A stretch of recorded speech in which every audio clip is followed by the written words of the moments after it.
Hello guys, welcome to study with Nitika. और आज हम डिस्कस करेंगे अपना second paper creating a inclusive school. तो अगर हम इंक्लूसिव स्कूल की बात कर रहे हैं तो हमें बात करनी है इंक्लूसिव एजुकेशन की। और इंक्लूसिव एजुकेशन, तो हमें इंक्लूसिव एजुकेशन की ज़रूरत क्यों पड़ी? तो सबसे पहले ये फर्स्ट यूनिट है जिसका ये सिलेबस है। तो हमें इंक्लूसिव एजुकेशन की ज़रूरत क्यों पड़ी? क्योंकि बहुत सारे लोग ऐसे होते हैं जो एक्सेप्शनल होते हैं। अब एक्सेप्शनल मतलब क्या हुआ? जो नॉर्मल चाइल्ड से अलग है, ठीक है। और एजुकेशन का राइट तो सबको है, ठीक है। तो जैसे हमारे जो NCF है, नेशनल करिकुलम फ्रेमवर्क 2005, इसमें भी ये बात कही गई है कि inclusive education is about embracing all. यानी कि इंक्लूसिव एजुकेशन इस बारे में है कि सभी को गले लगाना मीन्स सभी को एजुकेशन देना, ठीक है। एजुकेशन के फील्ड में गले लगाने का मतलब क्या हुआ कि सबको मेन स्ट्रीम में जोड़ना, मेन स्ट्रीम एजुकेशन से जोड़ना, ठीक है। तो सबसे पहले हम देखते हैं कि यहाँ पर किन एक्सेप्शनल चिल्ड्रंस की बात की जा रही है। तो एक्सेप्शनल चिल्ड्रन का मतलब ये नहीं होता कि कोई बच्चा डिफरेंसली एबल्ड हो, ठीक है। यानी कि कोई बीमारी उसे हो या इम्पेयरमेंट हो। एक्सेप्शनल चिल्ड्रन का मतलब होता है कि वो बच्चे जो किसी जैसे जो नॉर्मल बच्चे होते हैं उनसे उनकी नीड थोड़ा डिफरेंट होती है, ठीक है। These children deviate from average children to the extent they can not receive classroom instruction in regular school. तो वो ऐसे बच्चे होते हैं कि जो नॉर्मल स्कूल में उनके जो नॉर्मल स्कूल में जो क्लासरूम्स होते हैं उन इंस्ट्रक्शन को वो रिसीव नहीं कर पाते हैं किसी हद तक, ठीक है। ऐसे बच्चे exceptional children may be defined as the children in possession of an exceptionality of some positive, negative, or multiple natures. They deviate significantly from other average children of their age and grade. तो exceptional children ऐसे भी हम define कर सकते हैं कि ऐसे बच्चे जिनमें कुछ एक्सेप्शनल क्वालिटी होती, कुछ एक्स्ट्रा ऑर्डनरी क्वालिटी होती है, ठीक है। वो पॉजिटिव भी हो सकती है, नेगेटिव भी हो सकती है, अलग अलग नेचर की क्वालिटी के अंदर हो सकती है, ठीक है। जो कि जैसे नॉर्मल जो बच्चे होते हैं उनकी एज के, उनकी ग्रेड के, उनके लेवल के जो नॉर्मल बच्चे होते हैं उनसे डेविएट कर जाते हैं, यानी कि उनसे बिल्कुल अलग होते हैं, ठीक है। अब कैसे अलग होते हैं वो हम आगे बात करते हैं, ठीक है। इसमें जैसे बताया गया है कि फिर जो ऐसे बच्चे होते हैं उनको स्पेशल एजुकेशन की ज़रूरत पड़ती है, ठीक है।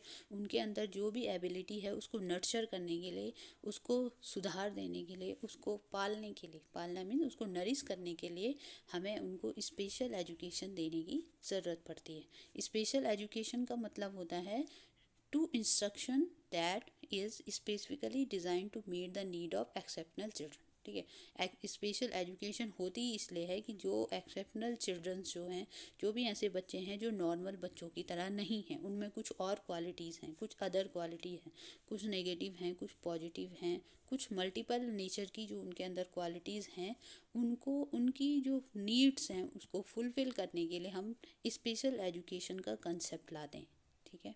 It involve designing the physical environment in the classroom, teaching procedure, teaching content and equipment for a particular type of disability, ठीक है। अगर कोई डिसेबिलिटी है या कुछ भी उनके अंदर जो भी एबिलिटी है उस हिसाब से हम किसी भी इन्वायरमेंट, क्लास का जो इन्वायरमेंट होता है उसको डिज़ाइन करते हैं। टीचिंग एड्स उसी तरीके के होते हैं, टीचिंग प्रोसीजर उस तरीके के होते हैं। टीचर भी स्पेशल एजुकेशन के टीचर अलग होते हैं, उनको पढ़ाने के जो इक्विपमेंट्स हैं, जैसे अगर कोई जिनमें हियरिंग इम्पेयरमेंट होता है तो उनके लिए हम हियरिंग एड्स कुछ कर सकते हैं, ठीक है। तो जो भी पर्टिकुलर टाइप ऑफ जो भी एक्सेप्शनल क्वालिटी उनके अंदर हैं उसको टैकल करने के लिए वहाँ पर स्पेशल एजुकेशन का कंसेप्ट हम देते हैं, ठीक है। जैसे बात की जाती है according to Craig Gallagher and Coleman 2006, ठीक है। एनेस्टेसियो एंड कॉलेमन 2006 में इन्होंने कुछ जो वो कुछ डेफिनेशन दी एक्सेप्शनल चाइल्ड के बारे में। Exceptional child is a child who differ from the average और नॉर्मल चाइल्ड इन उन्होंने बताया कि एक्सेप्शनल जो चाइल्ड होता है वो एक ऐसा बच्चा है जो कि जो नॉर्मल बच्चे से इन क्वालिटी में अलग है। किन क्वालिटी में?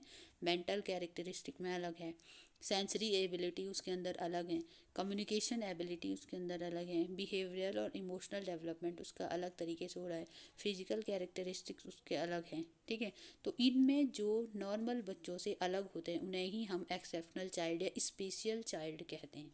ठीक है, these difference must occur to such an extent that child require either a modification of school practice or a special educational service to develop his or her unique capability। ठीक है, तो ये जो डिफरेंसेस होते हैं ना, ये इतने हद तक होते हैं, यानी कि इतने बढ़ जाते हैं या इतने लोग बच्चों में इतना ज़्यादा पाया जाता है कि हमें क्या करना पड़ता है, जो स्कूल प्रैक्टिस है, जो स्कूल में जो नॉर्मल बच्चों के साथ स्कूल में जो चीज़ें हो रही हैं उसमें हमें मॉडिफिकेशन करना पड़ता है, या तो फिर हमें स्पेशल एजुकेशनल सर्विस ही डेवलप करनी पड़ती। ठीक है, तो तब यहाँ पर बात आती है इंक्लूसिव एजुकेशन की। ठीक है, सबसे पहले 1880 से लगभग स्पेशल एजुकेशन चलनी शुरू हो गई थी। ठीक है, तो 1970s के आसपास आते आते क्या हुआ कि स्पेशल एजुकेशन को एक स्टिग्मा की तरह देखा जाने लगा। ठीक है, जो भी स्पेशल चाइल्ड होता था वो अपने आप को नॉर्मल नहीं समझता था, नॉर्मल बच्चों की तरह नहीं समझता था। तो इस वजह से क्या होने लगे, लिटरेसी रेट बढ़े नहीं, गिरने ही लगे, उतना कामयाब वो चीज़ रही नहीं।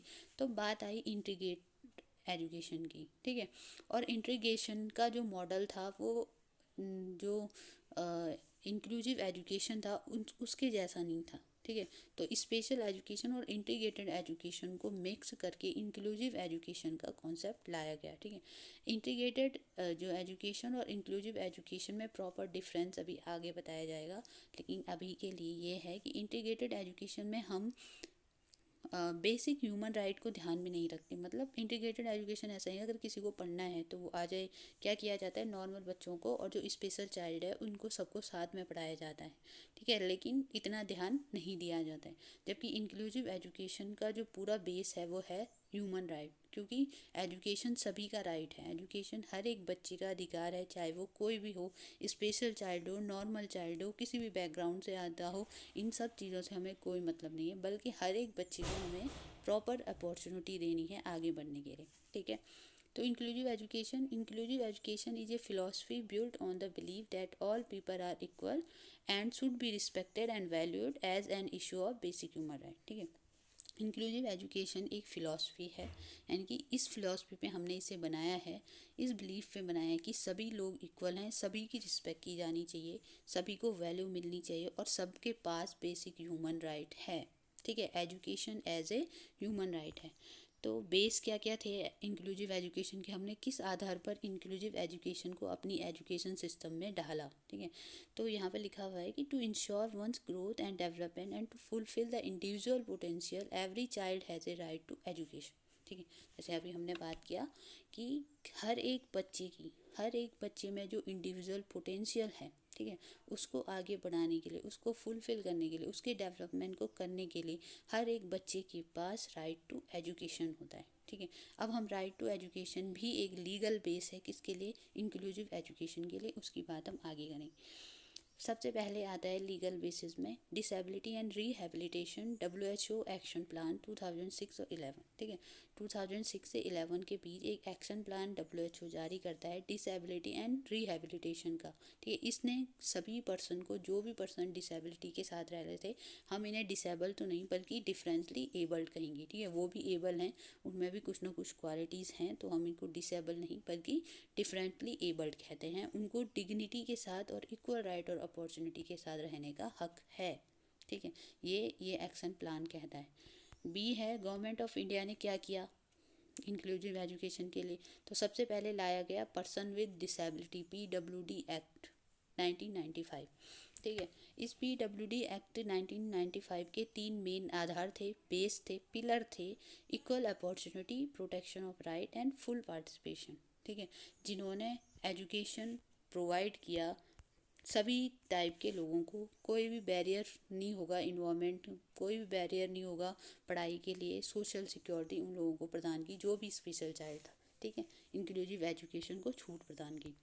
थर्ड है national trust for welfare of person with autism, cerebral palsy और cerebral palsy, mental retardation and multiple disability act 1999। ठीक है, तो ये एक मल्टीपल डिसेबिलिटी एक्ट था 1999 का।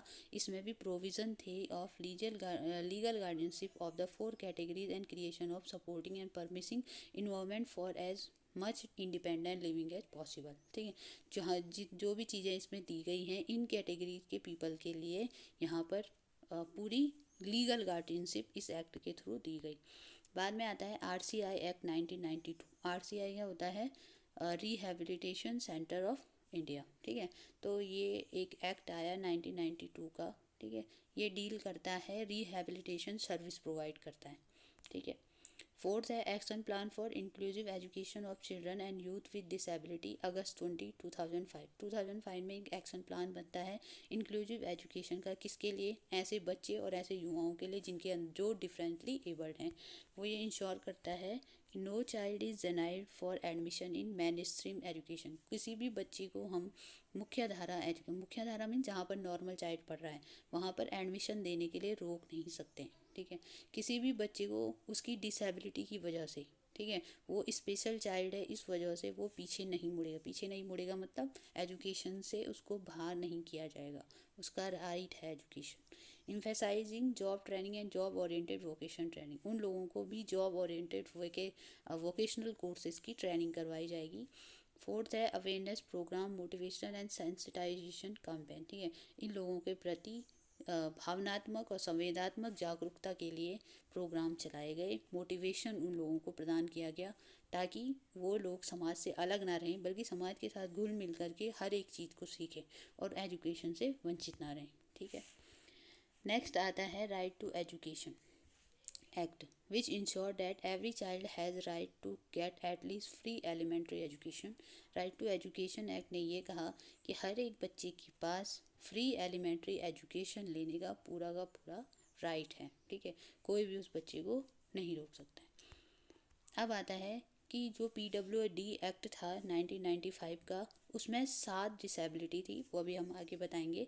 लेकिन इसी एक्ट को रिप्लेस किया गया right of person with disability act 2016। ठीक है, RPWD एक्ट 2016 से इसके रिप्लेस किया गया और ये लेटेस्ट है जो इंक्लूसिव एजुकेशन और पर्सन विद जो डिफरेंसली एबल्ड पर्सन है उन लोगों के हक में जो ये एक्ट आया है, ये अभी लेटेस्ट है।